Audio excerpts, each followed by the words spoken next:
जब कोई आशा न रहे तब हमें क्या करना चाहिए? जब कोई आशा उम्मीद बाकी नहीं है, ऐसे समय में क्या करें? क्या करना चाहिए हमको? और हम लोग देखते हैं रोमियो की किताब उसके 4 अध्याय में और 18, 19, 20 पद यदि आप पढ़ेंगे तो वहां पर बहुत सुंदर बात लिखी है। उसने निराशा में भी आशा रख कर विश्वास किया। जब ऐसा समय जीवन में चल रहा हो, जब निराशा ही निराशा हो, आशा की कोई उम्मीद ही नहीं है, आशा की कोई किरण नहीं दिख रही है, ऐसे समय में परमेश्वर का वचन कह रहा है कि उसने आशा रखी। जब परिस्थितियां विपरीत हैं, कुछ भी समझ नहीं आ रहा है, समय निकलता जा रहा है, ऐसे समय में उसने आशा रखी। किसने?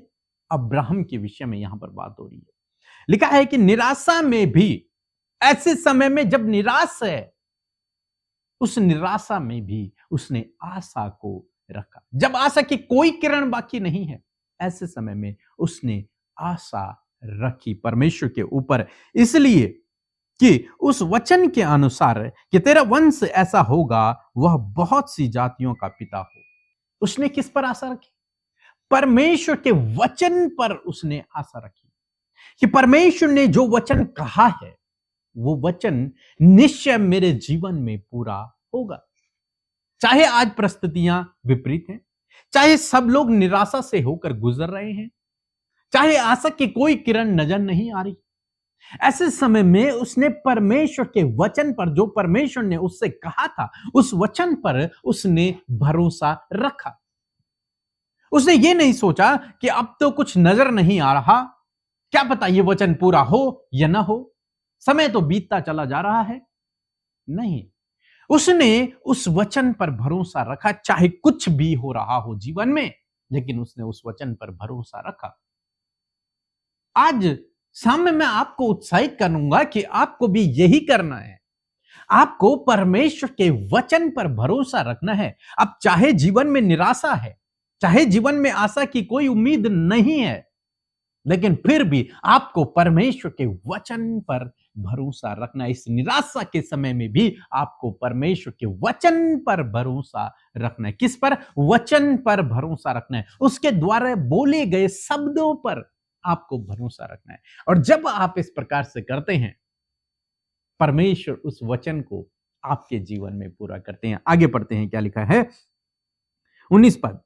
वह जो एक 100 वर्ष का था और अपने मरे हुए शरीर और सारा के गर्भ की मरी हुई सी दशा जानकर भी विश्वास में निर्बल न हुआ। सब परिस्थितियों को देखकर भी वो विश्वास में निर्बल नहीं हुआ।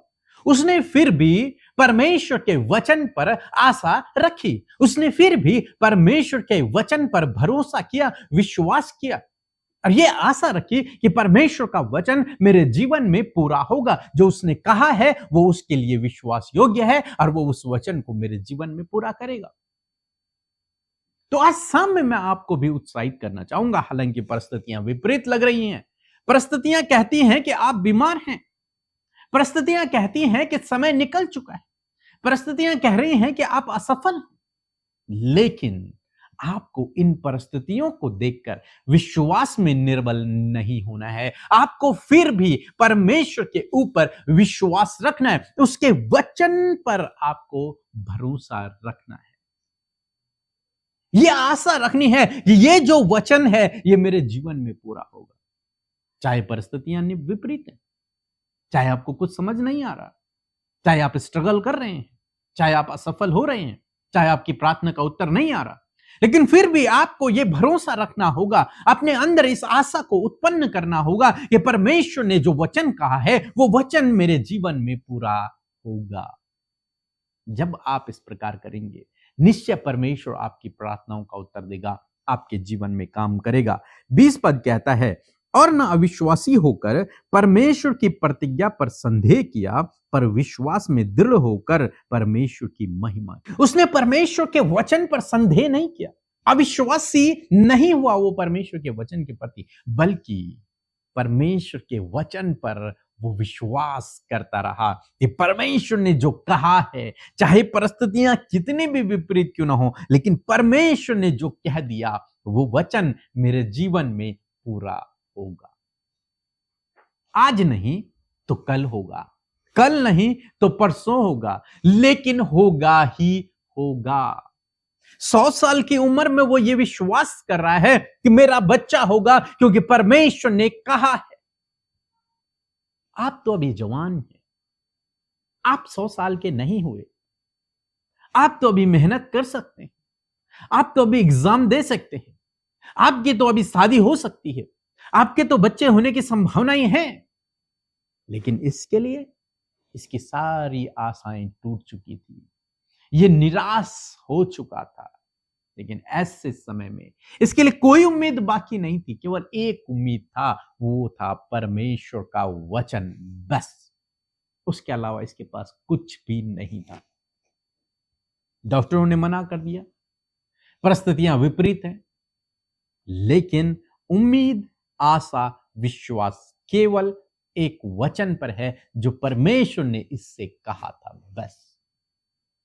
आज आपका भरोसा किस पर है? आज आपकी आशा किस पर है? आज आपका विश्वास किस पर है? अपनी परिस्थितियों पर, डॉक्टर की रिपोर्ट पर, आपके असफलता की रिपोर्ट पर? किस रिपोर्ट पर आप भरोसा कर रहे हैं? या परमेश्वर के वचन पर आप भरोसा कर रहे हैं जो परमेश्वर ने आपके लिए कहे हुए हैं? क्या आप उन वचनों पर भरोसा कर रहे हैं या फिर इन परिस्थितियों पर भरोसा कर रहे हैं? ये आप पर डिपेंड है, आप किस बात पर भरोसा कर रहे हैं। और जिस बात पर आप भरोसा करेंगे वो बात आपके जीवन में पूरी हो जाएगी। यदि आप सोचेंगे कि नहीं होगा तो वो आपके लिए नहीं होगा, यदि आप सोचेंगे कि होगा तो वो निश्चय आपके लिए होगा। आप क्या सोच रहे हैं? ये बहुत बड़ा सवाल है आज आपके लिए कि आप क्या सोच रहे हैं, आप क्या विश्वास कर रहे हैं, आपकी आशा क्या है।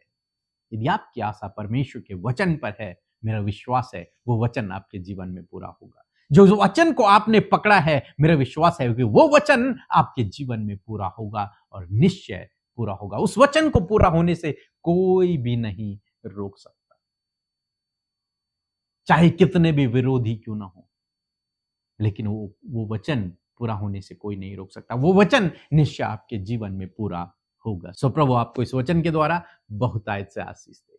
आमीन। लगातार वचनों को सुनने और वचन के भेदों को जानने के लिए चैनल को सब्सक्राइब जरूर करें। धन्यवाद।